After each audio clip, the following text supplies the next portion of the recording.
Okay, so welcome to our next session in the Doing Business in Saudi Arabia series. I'm Nick O'Connell, a partner in Altamimi Company's Technology, Media and Telecommunications practice, and I'm based in Riyadh in Saudi Arabia. And I'm here today with my learned friend, Hisham Al-Hamoud, who is a partner in our corporate commercial practice, and he has a particular specialization in corporate structuring related matters. So Hisham, welcome. Thank you. Thanks, Nick. Hi. How's Riyadh? Riyadh is good. The weather now is good and it's getting cooling. Yeah. And I hope Great. it will continue for a while. Yes. Yeah. Okay. So today I thought it would be helpful to essentially talk through some of the corporate structuring issues and the types of queries that we often get, particularly from foreign companies wanting to set up in the kingdom, or at least wanting to do business in the kingdom. We do a lot of work with foreign clients, and the nature of their businesses are very, it's very diverse. They could be doing all sorts of things, whether they're selling products, or they might be performing services, or they might have a franchise type business or whatever. But I thought on the typical issues that people encounter, and also the typical business structures that people might opt for if they are looking to do something in Saudi. So perhaps if we could start with a little bit of an overview of the regulatory landscape, like, to do business in Saudi Arabia, do we even need some sort of license here? Yes, thanks, Nick. Thanks, Nick. I would say at the beginning, I think in any country, there are mainly two kinds of investment. One is direct investment, whereby a foreign investor will enter into the country as a business company, as a business entity, and operate in that country. And the other kind, which is the indirect type of investment, whereby the foreign company or the foreign entity will have a distributor or an agent to have some sort of a relationship or some sort of arrangement whereby these products or these services are provided in that jurisdiction or in that country through that local agent or local distributor. Now, in Saudi, for the indirect type of investment, it is still organized under the so-called Commercial Agencies Law, which has been enacted more than 30 years ago. And there are lots of discussion about changing that law. The most recent change was related to the franchise type of arrangement. It used to be before in the past, it was under the Commercial Agencies Law, but now we have a franchise law dealing with the franchise arrangement, and we have the agencies, the commercial agencies and distribution arrangement, which is still under the Commercial Agencies Law. That is the indirect investment. Then we have the direct investment, whereby a foreign investor will be allowed to have business and do business on the ground here under a company that is wholly owned or partially owned by that foreign investor, and almost he will have the full rights as any local investor. Generally, there are different type of licenses. Here you have this mining, you have the services, real estate, trading, you name it. It's a long list of licenses. Okay, just Hisham, can I just go back? So in terms of the indirect investment, where someone's working through a commercial agency, is there anything we need to know about that? Like, can any company be a commercial agency in Saudi Arabia? I understand there's something to do with like local ownership or something like that. Oh yeah, that's correct, Nick. There are still restrictions on the type of entities that they can act as an agent or as a distributor. They must be 100% Saudi owned and managed, and therefore a foreign company may not be able to act as an agent or as a distributor. It has to be Saudi 100%. Yeah. So for a foreign company, on the other side, the principal has to be the manufacturer of that product. So Okay. it's not also a distributor somewhere else outside the kingdom. Right. So a foreign company that was a manufacturer of a product, point, they need to check that it's actually entitled to operate as a commercial agent in Saudi Arabia by being 100% Saudi owned. Exactly. Yes, Yeah. that is correct. Okay. Yeah. Now, look, sorry, you started to say, you were talking about the direct investment, and you started to sort of give examples of different industries. And that reminded me of this thing called the negative list. So people Yes. who are listening today may have heard of that. Can you tell us what that is, and is it still a thing? Okay. Now, let's speak a little bit about the history of foreign investment in Saudi. Since a long time, I'm speaking about maybe more than 40 years, there was foreign investors in the kingdom. Now, before in the past, they get their license through different channels. But since 2000, there was a governmental authority just devoted to service the foreign investors, to give them the right license and so on. That authority used to be called the Saudi Arabian General Investment Authority, SAGIA. SAGIA, a couple of years ago, 1 year or 2 years ago, because the Saudi government, they are really very interested and very focused in attracting foreign investors. They have converted this authority to be a ministry, which means the head of this authority or the head of this ministry will meet with the prime minister, the king, on a weekly basis. Just this gives an indication how important foreign investment for the kingdom and how much the government they are focusing on attracting more and more foreign investment. Now, yeah, there is a foreign investment law. There is an implementing regulations for that. Foreign investment law has been enacted in 2001 or 2002, around this time, or maybe 2000 actually. Now, at the beginning, there was a long list of negative lists. That's number one. That's what you were. And the negative list means these lists are not allowed to be handled or to be operated.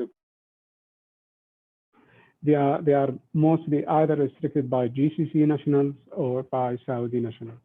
Right. And it used to be a very long list, and because the government are very focused and to attract more investment, they have reduced that negative list substantially to make it around only 10 type of activities that are restricted for Saudi nationals. For example, catering for military sectors, security, like general security type of services, real estate investment in Mecca and Medina, tourism type of services that is related to Hajj and Umrah. So yeah, that's the type of negative list, and there is a little bit more in the negative list, but there are no more than 10 at the moment. Right. Okay, so there was quite a long list of things that foreign companies or foreign investors couldn't be involved in, but that's shrunk a lot as part of the kingdom's drive to, be more open to foreign investment. And just if I can go back to what you mentioned, so you mentioned SAGIA, the Saudi Arabia General Investment Authority, which I think a lot of people may have heard of. So SAGIA is now a ministry, and I understand it's called what? Ministry of Investment. So they call themselves Ministry of Investment Saudi Arabia. So the acronym has changed from SAGIA to MISA. So if people have heard of SAGIA and now they're hearing of MISA, it's basically the same thing, but in a different form. Yes, that's correct. Yes. Okay. And by the way, we speak about the negative list, going back to the negative list and, how much this important of attracting foreign investment. Also in the past, like 10 years ago, when we used to deal with SAGIA, or 15 years ago, the application, it was like a very long, excessive list of documentations. In terms of timing, it takes weeks or months. Now it's it's substantially being reduced of the requirements, and also the time it has been reduced substantially. Right. Yeah. So that's license. Okay, that's to get the foreign investment license, which SAGIA/MISA issues, and essentially they've streamlined the process, reduced the documentation. It's just a lot quicker than it used to be. But one thing with that foreign investment license, you know, you can't just, you get the foreign investment license, then you can do business in Saudi Arabia, right? That's a precursor to a separate license. What's the separate thing? Yeah, of course. I mean, put it this way. The Ministry of Investment, MISA, is the first window or the first channel to do business in Saudi Arabia. And they are doing a fantastic job creating a one-stop shop within the Ministry of Investment, bringing all relevant authorities that you need as a foreign investor to do business in Saudi. They're bringing a representative from the Ministry of Labor, bringing a representative from the Ministry of Commerce, bringing a representative from the municipality, the tax, and so on. So you have them all there. But going back to your point, yes, that is correct. It's just only the foreign investment license, it's just only the first document that you need to do business. There are other steps that you need to accomplish and finish before you can proceed and you can do business in Saudi. Okay, so you mentioned Ministry of Commerce, Ministry of Labor, municipality. Just on the Ministry of Commerce side of things, what is it that you need from them? Well, the Ministry of Commerce actually it's the main ministry to be precise here, in the sense it is the one who oversees the general business in Saudi and the one who provide you or issue the commercial registration certificate, which is I would say it's like I see it like it's the ID of the entity. Okay. The commercial registration certificate, you have the commercial registration number of the company, which remains that you use it when dealing with most of the authorities here in Saudi. Okay. And then, so that's Ministry of Commerce. And then the other things like Ministry of Labor, I guess that's to register for things like... No. The Ministry of Commerce, they give you the commercial registration certificate, which now is considered that the entity being established in the kingdom. And you have a legal entity at the moment when you get that commercial registration certificate.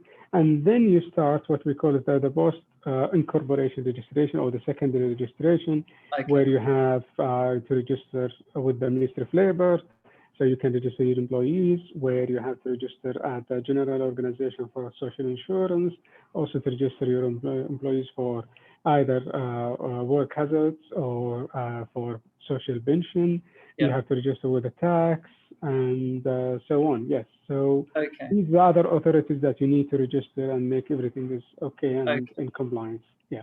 On the Ministry of Labor point, I'll just mention that we do have a separate video that has Mohsen and Zahir, two of our employment law specialists based in Saudi, and they are. So we've got a separate video on the employment side of things in case anyone wants to watch that. You also mentioned, and I think we can sort of move on, but you mentioned the secondary registration of the municipality side of things. One question that we often get is, can I use a serviced office as my address for the purpose of setting up in Saudi Arabia? What's your understanding of the position on that? Because I understand that the municipality license, it's tied in with, they want to see your premises, they want to see the lease for your premises, et cetera, et cetera. So what's that about? Yeah, I would say, I mean, it's a quite complicated and to an extent, in the sense, yes, you need an address, that's for sure. You need an address for your office. And the main thing I would say it is that your office has to be eligible for the municipality license. Now, the question is whether or not such an office is eligible or not. This is something that you need to, go and check and verify whether the office has all of the, the tick points so you can get your municipality license. So yes, and normally the surface office in our experience does not match such kind of criteria. Yeah. Okay. So you've got your your foreign investment license from MISA, you've got your commercial registration from the Ministry of Commerce, you've got other secondary registrations such as the Ministry of Labour registration, the municipality registration. I think it's important to mention that there might be specific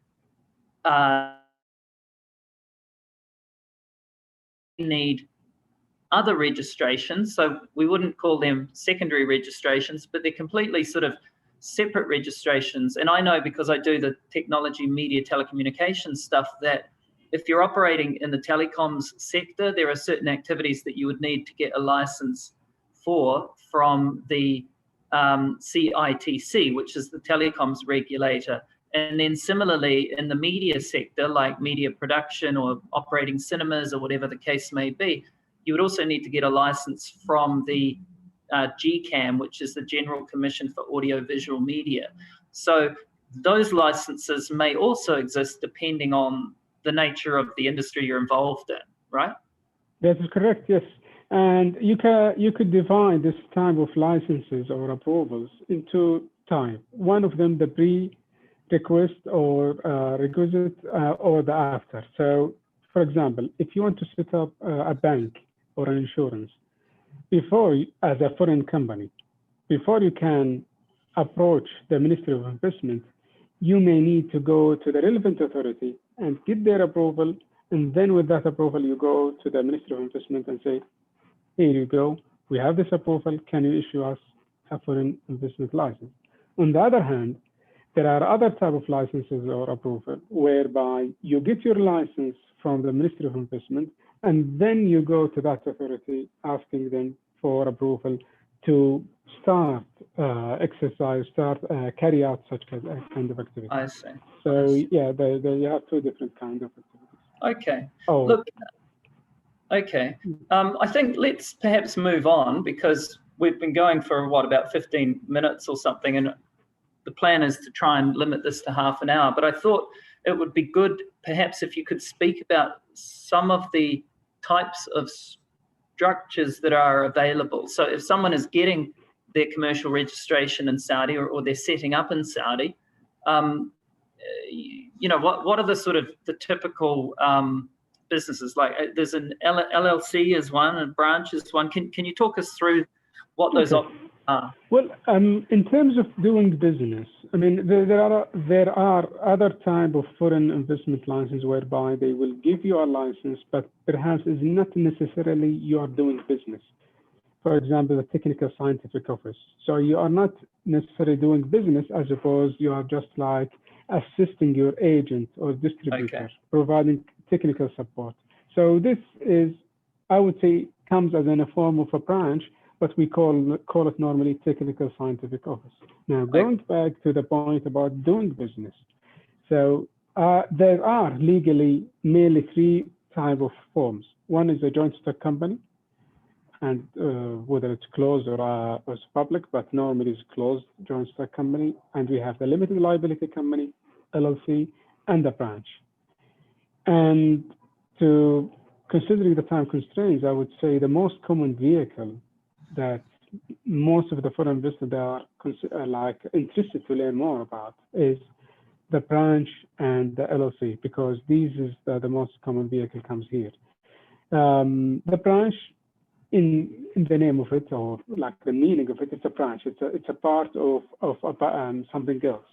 So a branch considered as a part of the parent entity, which wherever it has been established, and this is like an extension of that entity being here on the ground. With a branch, you will not have a separate legal person. You will not have an articles of association or memorandum of association. It's relatively easier or faster to set up if I compare it with LLC. With LLC, it's also a very good option for many investors where they want to separate the liability from the parent entity from the entity on the ground here. It's a little bit longer in terms of the process, because there is an articles of association that needs to be notarized before the competent notary public. But at the same time, it has this advantages and disadvantages between the two options. Also, in terms of management structure, you will see some differences between these type of structure. So you said that setting up an LLC is a bit more time consuming because there's articles of association that need to be notarized, et cetera, et cetera. But just generally speaking, you know, from A to Z, from the first time the client contacts us until, you know, they have the commercial registration and the secondary registrations in their hands, what would be a realistic time frame, or does it just depend? Of course, it depends. That's for sure. It depends. Someone will take 1 year, others will take 2 months. I would say an average of 4 months, you know, from the day they start and speak and preparing the power of attorney, preparing the other documentations, send it to us, get it legalized properly here. So, but let's say from the day that we have all documents in hand, how long does it take? I would say with a branch, it could be like very, very fast. Maybe within a week, you will get the SAGA license and the branch. If we know all of the information, when I say we know all of the information, I mean, we know all of the information about the capital, who's going to manage that branch, what kind of activities precisely they want.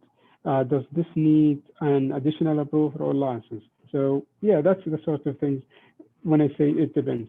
On the other hand, the LLC, as I said, with the LLC, you have additional articles of association that is required to be edited, to be reviewed by the Ministry of Commerce and then notarized. So if it is in the normal template by the Ministry of Commerce, it shouldn't take more than a week or 2 weeks more, additional 1 or 2 weeks than the branch. But that's in general. Maybe a month you will get the CR. Yeah. Okay, but realistically, say for an LLC, it's 4 you months. might be looking at 4 months or something. Yeah. Okay. And in fairness, we do, you know, we regularly encounter issues, and they might be issues because at the client end, they were unable to get the board together in order to, you know, issue a resolution for the new articles or whatever the case may be, or it might be that things weren't notarized and legalized properly. Or we had something recently where the ministry kept declining, the Ministry of Commerce kept declining the proposed company name, and we couldn't really get to the bottom of why the name was not acceptable. So, you know, I think realistically, of course, these things can arise, but it can take time, basically. Yes. Yeah. Now, is it possible if you set up a branch first because it's easy or relatively easy and relatively quick, is it possible to do that and then convert a branch into an LLC, or is it just easier to, you know, would you have to actually establish a separate LLC and close down the branch, or what could you do there? Well, from experience, I would say I might advise against that in the sense, if the plan is to set up an LLC, so do it from day one. Yeah. But if someone has compared the advantages and disadvantages between a branch and LLC and say, well, let's go with a branch, and if we need in the future to change, then this is another idea. So going back to your question, yes, I confirm it is yes. From our experience, from like previous cases, we have converted a number of branches to a limited liability company. Yep. But as I said, if there's a plan, a strong plan that we will have a business in Saudi in a form of LLC, then do it from day one. It will take additional 2 weeks, so why not? Okay, interesting. All right, well, look, I think that probably covers off most of the sort of questions that I had, and you know, the questions that people often ask us about. I'll just check my notes, and I think that's basically it. But is there anything else from your side that you thought would be helpful to mention? Well, maybe just like the type of licenses, I mentioned it at the beginning of this webinar, and as we discussed, Nick, the negative list has been substantially reduced, and now the market is open, whether it comes to services, consultation, trading, manufacturing, and long. The list is long. Now, in terms of requirements of having a Saudi partner or not, it differs from a type of activity to another one. But generally, the good thing about Saudi Arabia and investing in Saudi, and why I think it's in terms of businesses as a premier business destination, is they have allowed a full ownership for most of the activities for foreign investors, and in that case, they will have full control of their company. And also in the laws and regulations, they should be treated as a Saudi company in most of the cases. So yeah, from that angle, I see Saudi Arabia foreign investment rules and regulations relatively, it's by far, let's say, if the term is correct, easier to invest if I compare it with other countries in the world. Yeah, and I think also, relative to a lot of the Gulf countries, and I know that there are some changes, but a lot of the other GCC countries do have restrictions on foreign ownership. I think Dubai is sort of relaxing those requirements, and obviously they have the free zone options, but the fact that you can be 100% foreign owner in Saudi, I think, is quite significant. And the other thing that's obvious is that Saudi, it's, a population of 33 million people.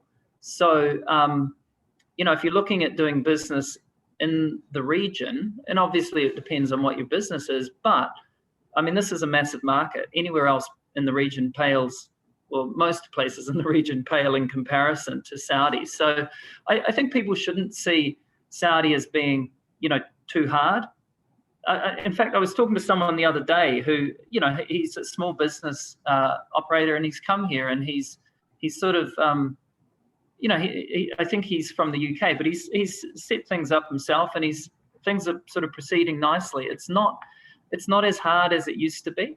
It's much more accessible. And I think the point that you've made about MISA being, really open to trying to help foreigners to do business here is really significant. It is a much easier experience than it used to be, and people shouldn't think that it's still too mysterious or too difficult or whatever the case may be.